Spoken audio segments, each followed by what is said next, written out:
Respect for Gordon. The engines of the Sodor Railway were always busy. Thomas puffed to the beaches with happy holidaymakers. And Gordon proudly pulled the express. Gordon thought he was the strongest, fastest and cleanest engine on the whole of the railway. But one thing bothered him. His firebox rattled as it cooled down at night. Gordon knew his rattle stopped the other engines from getting to sleep.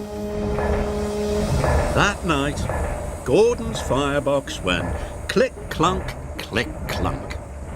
Thomas and Percy started to chuckle. "Rattler Gordon's keeping it all awake," peeped Percy.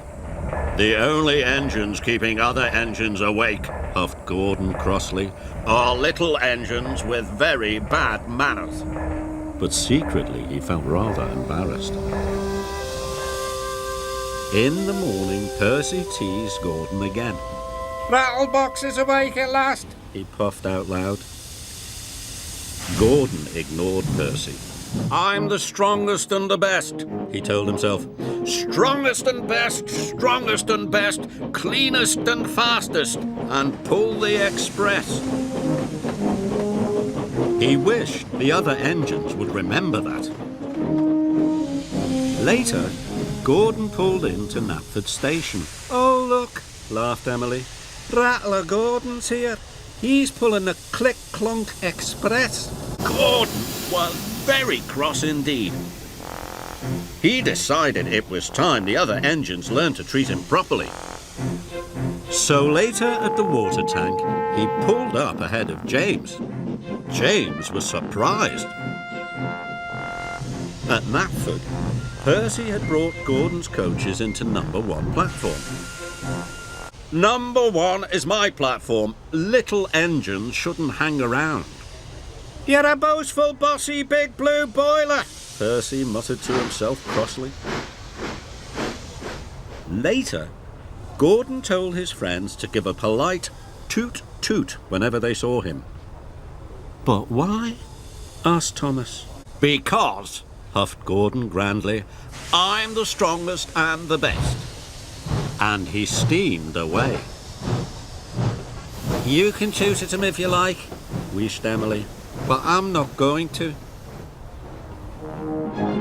Gordon steamed across the island. He felt very pleased with himself.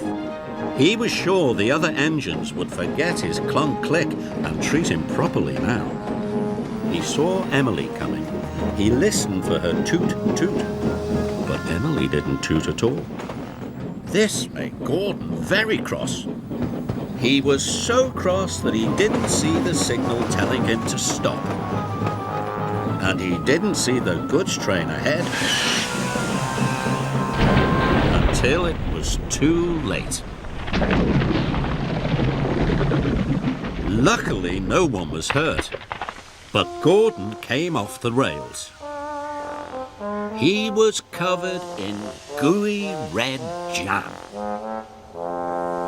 As Gordon waited to be put back on the rails, Percy arrived. "Hello, Gordon," peeped Percy. "I see you're not the cleanest engine anymore." Then James puffed up. "I don't think you'll be pulling the express for a while, Gordon," joked James. Finally, Thomas arrived. "Gordon's a mess, Gordon's a mess. He's the largest and jammiest," puffed Thomas cheekily. At last, Gordon was back on the rails. He felt very foolish indeed. Edward pushed him to the fitter's yard.